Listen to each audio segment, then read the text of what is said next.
अस्सलाम वालेकुम स्टूडेंट्स। उम्मीद करती हूँ कि आप ईमान और सेहत की बेहतरीन हालत में होंगे। मैं आज आपको क्वाड्रेटिक इक्वेशन के बारे में बताऊँगी कि क्वाड्रेटिक इक्वेशन क्या होती है। चैप्टर नंबर 1 है 10th क्लास का। क्वाड्रेटिक इक्वेशन उन इक्वेशंस को कहा जाता है जिनकी डिग्री सेकंड होती है, second degree of variable. A equation which has second degree of variable is known as quadratic equation. अब देखें कि सेकंड डिग्री का क्या मतलब है। डिग्री हमारे पास किसी भी वेरिएबल, फॉर एग्जांपल वो वेरिएबल आपके पास x भी हो सकता है, y भी हो सकता है, z भी हो सकता है, ठीक है। एक्स वाई जी किसी भी वेरिएबल की जो पावर होगी, मैक्सिमम जो पावर होती है, उसे हम उसकी डिग्री कहते हैं। लाइक हमारे पास है x² + 2x + 1 = 0। ये हमारे पास एक क्वाड्रेटिक इक्वेशन है। क्यों एक क्वाड्रेटिक इक्वेशन है, हम चेक करेंगे। देखें यहाँ पे जो 2 के साथ x है, इसके ऊपर पावर है 1 और ये सिंगल x, इसके ऊपर पावर है 2। मीन्स कि इस इक्वेशन की डिग्री क्या हुई, 2। हम इस इक्वेशन को कह सकते हैं कि ये एक क्वाड्रेटिक इक्वेशन है। हर इक्वेशन मैथमेटिक्स की जिसमें पावर 2 हो या डिग्री 2 हो इक्वेशन में मैक्सिमम डिग्री, उसको हम क्वाड्रेटिक इक्वेशन कहते हैं। अब हम क्वाड्रेटिक इक्वेशन की टाइप्स को स्टडी करेंगे कि क्वाड्रेटिक इक्वेशन की टाइप्स कितनी हैं। बेसिकली हम क्वाड्रेटिक इक्वेशन को 2 पार्ट्स में डिवाइड करते हैं, general quadratic equation and pure quadratic equation. General quadratic equation को हम स्टैंडर्ड क्वाड्रेटिक इक्वेशन भी कहते हैं। ओके, अब दोनों में डिफरेंस क्या है। जो जनरल क्वाड्रेटिक इक्वेशन है उसमें आप देखेंगे कि हम इसे लिखते हैं ax² + bx + c = 0। आप जब तक इस इक्वेशन को 0 के इक्वल नहीं करेंगे तब तक ये क्वाड्रेटिक इक्वेशन नहीं होगी। जनरल क्वाड्रेटिक इक्वेशन आप इसे नहीं कह सकेंगे। फॉर एग्जांपल अगर आप इसको ax² + bx + c ही लिखते हैं तो ये आपके पास जस्ट एक एक्सप्रेशन होगा, ठीक है। जब आप इसको 0 के इक्वल करेंगे then it is called as a general quadratic equation. अब आपके पास कभी भी कोई भी इक्वेशन रिटर्न फॉर्म में होती है, आपने चेक करना हो कि वो क्वाड्रेटिक इक्वेशन है या नहीं है, तो उसके लिए भी कुछ कंडीशंस हैं जिसको वो इक्वेशन सेटिस्फाई करेगी तो आप उसे क्वाड्रेटिक इक्वेशन कहते हैं। लाइक अगर आप देखें कि यहाँ पे सबसे पहले आपने ये चेक करना होता है कि उस इक्वेशन की डिग्री क्या है। मीन्स कि वहाँ पे x की जो मैक्सिमम पावर है, जो वेरिएबल की मैक्सिमम पावर है, क्या वो 2 है। अगर वो 2 है तो मीन्स के फर्स्ट कंडीशन आपके पास सेटिस्फाइड है। अब हमारे पास जो जनरल फॉर्म मैंने यहाँ पे लिखी है ax² + bx + c, तो अगर आप यहाँ पे देखें कि यहाँ पे x की क्या डिग्री है, 2, मीन्स फर्स्ट कंडीशन सेटिस्फाइड। अगर मैं एक और एग्जांपल लेती हूँ 4x² + 2x + 1 = 0। Okay, first condition में आपने देखा इसकी डिग्री क्या है, 2, मीन्स के फर्स्ट कंडीशन आपके पास सेटिस्फाइड है। सेकंड में आपने ये चेक करना है सेकंड कंडीशन में क्या जो x के साथ a की वैल्यू है वो 0 तो नहीं है। क्या उसको आप क्या वो 1 2 3 कोई वेरिएबल, कोई कांस्टेंट है या वो 0 है। अगर वो 0 हुआ तो मीन्स कि वो आपके पास जनरल क्वाड्रेटिक इक्वेशन नहीं होगी। यहाँ पे ये देखें कि यहाँ पे x² के साथ क्या लिखा हुआ है, 4, मीन्स कि यहाँ पे a की वैल्यू 0 के इक्वल नहीं है। सेकंड कंडीशन भी सेटिस्फाइड होगी। उसके बाद थर्ड हमने ये चेक करना होता है कि हमारे पास ये जो a b और c हैं ये कोई कॉन्स्टेंट्स होते हैं।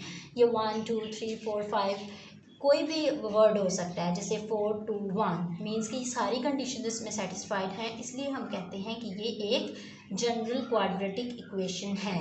ये वाला ये जो इक्वेशन है ये भी जनरल क्वाड्रेटिक इक्वेशन है। ओके, अब अगर आप इसकी एग्जांपल्स को देखें कि एग्जांपल्स की बात करें कि अब आप इसकी एग्जांपल क्या होंगी।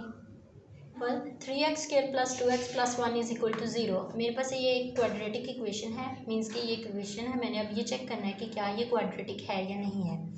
अब आप सबसे पहले बिल्कुल इस इक्वेशन की तरह चेक करें कि क्या इसकी डिग्री क्या है। यहाँ पे x की डिग्री 1 है, यहाँ पे x की डिग्री 2 है, मतलब मैक्सिमम डिग्री क्या होगी इस इक्वेशन की, 2।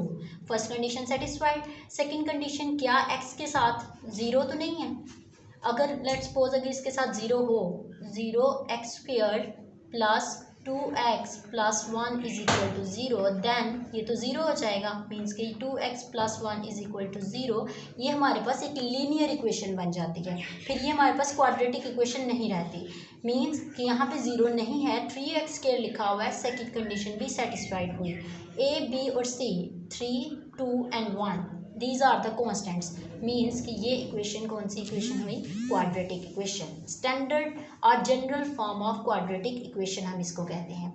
Next, 2x² plus x is equal to 1, क्या ये क्वाड्रेटिक इक्वेशन है? यस, बिल्कुल ये क्वाड्रेटिक इक्वेशन है, but this is not the general form of the quadratic equation.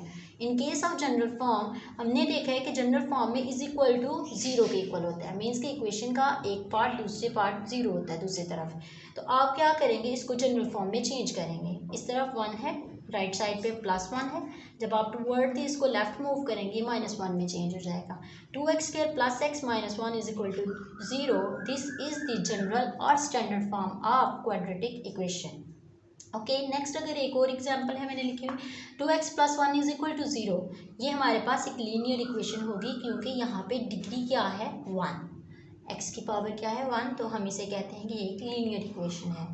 अब वही मैंने जैसे आपको पहले भी बताया कि अगर आप क्या करें, a को 0 के इक्वल पुट कर दें अपनी उस क्वाड्रेटिक इक्वेशन में, जैसे थी यहाँ पे 2x² plus x minus 1 is equal to 0, जब आप a is equal to 0 put करते हैं, जैसे कि मैंने इस जनरल फॉर्म में पुट की हुई है, जब आप यहाँ पे 0 पुट करेंगे, 0 के साथ जब x² मल्टीप्लाई होगा तो definitely it will be change into this 0, x minus 1 is equal to 0 हमारे पास रिमेनिंग होगा, तो यहाँ पे डिग्री क्या है 1, तो ये कौन सी इक्वेशन में चेंज हो जाएगा, it will change into the linear equation, like 0x² plus bx plus c is equal to 0, bx plus c is equal to 0 is the general form of the linear equation.